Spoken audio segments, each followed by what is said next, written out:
clear. First, the exchange of practice and experience is critical for action. We need to promote more and more initiatives for city-to-city cooperation. Second, we need to promote the integration of urban and rural areas while putting in place sustainable food systems. This is a critical issue for FAO. Let's join forces to make this happen.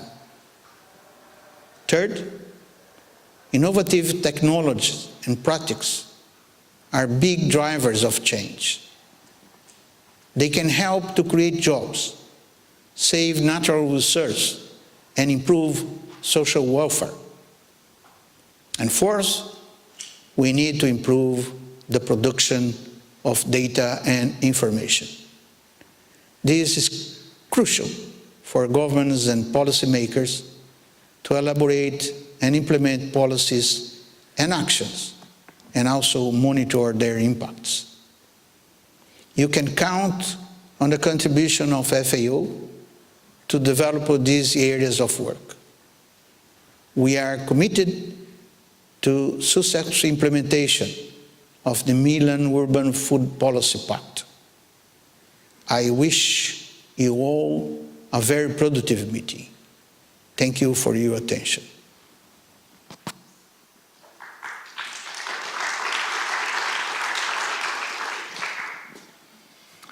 Okay, thank you.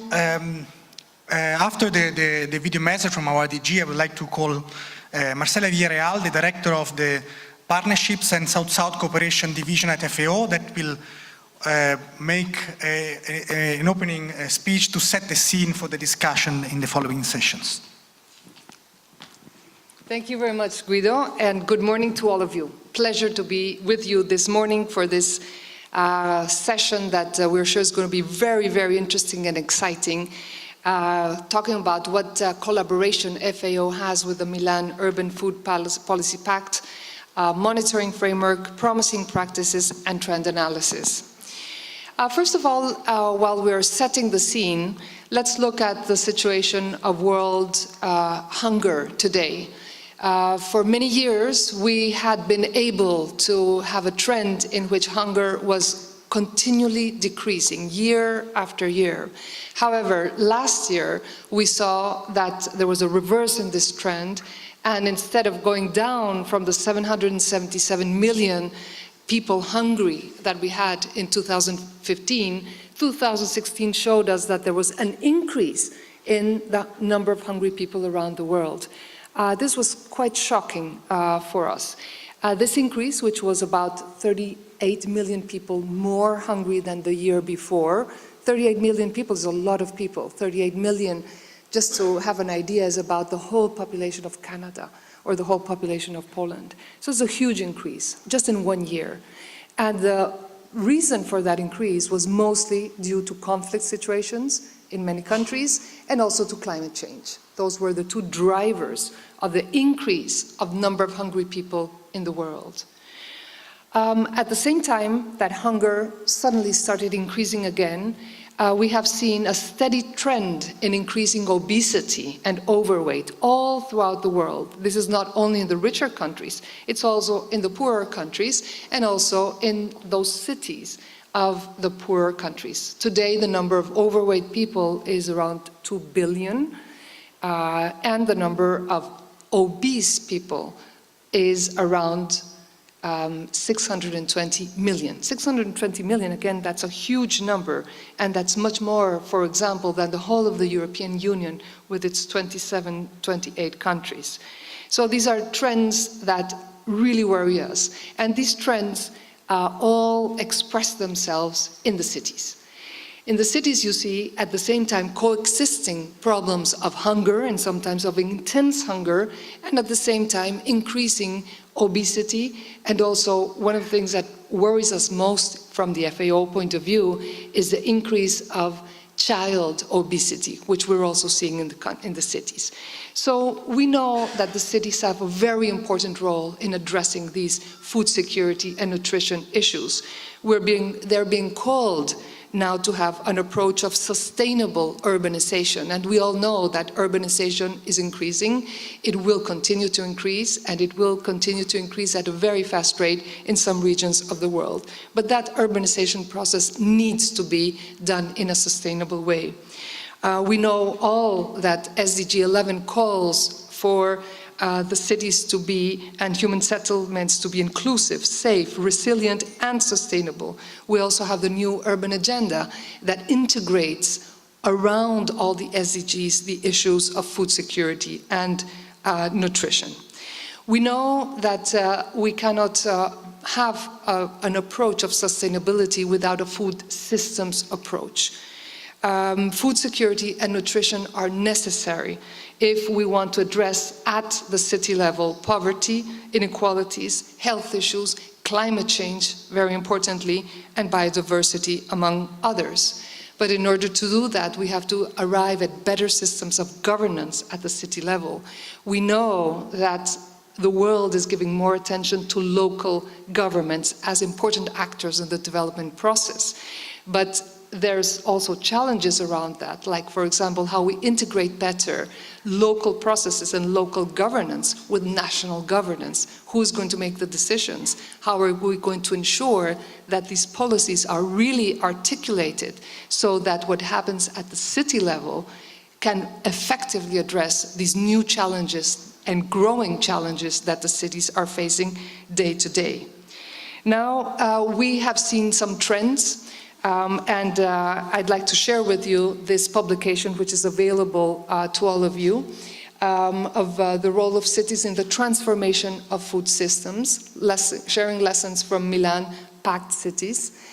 Here, in a very succinct way, we see through all of the submissions of cities and their innovative practices to the awards of the Milan Urban Food Policy Pact, and we saw the award session yesterday. We see that there is a number of trends that I'd like to share with you. The first place, we see that cities are more and more arriving at models that effectively integrate food security and nutrition with poverty, climate change, migration. We saw interesting examples yesterday, and economic development. We're also seeing some innovative examples of integration across sectors in the municipal food governance systems. We're also seeing interesting, innovative approaches to a food system integration approach, which includes production, distribution, storage, processing, marketing, food waste management, and so on. Cities are more and more recognizing the need to integrate what is going on in the rural areas through a real food system approach.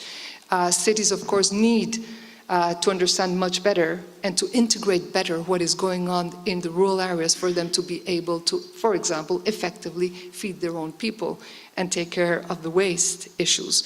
So those linkages between urban and rural areas are becoming more important in terms of what is going on in city governance.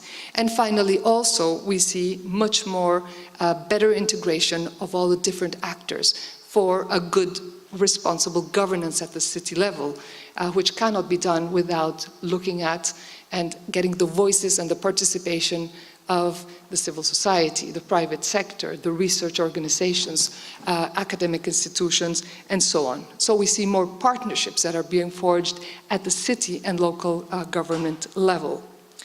Now, what we do within the Milan Urban Food Policy Pact FAO collaboration, I think, is quite interesting. We're going to hear a lot about that this morning.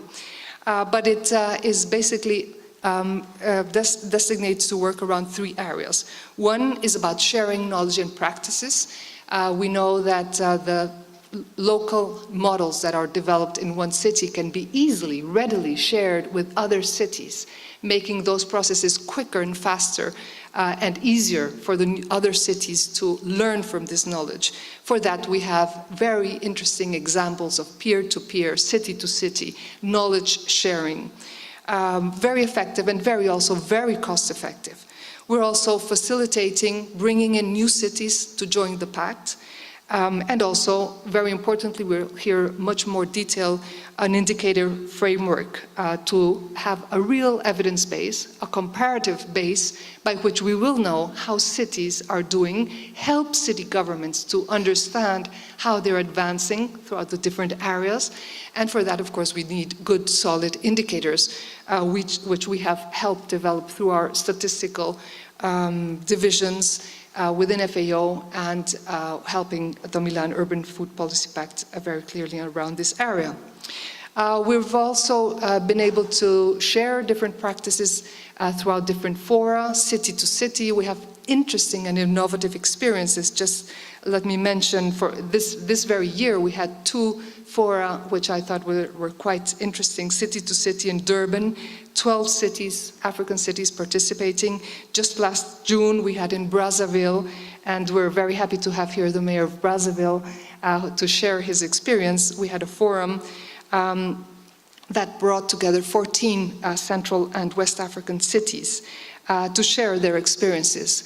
Out of this city-to-city kind of interaction, we are seeing that today Antananarivo is going to assist Arusha in their city food system policy. We know that Pointe-Noire is going to share with Brazzaville and Douala their approach in having a municipal department on food security that brings in all the different actors to the discussion. Here again, we have a number of different experiences developed at city level, which, thanks to this collaboration between FAO and the Milan Urban Food Policy Pact,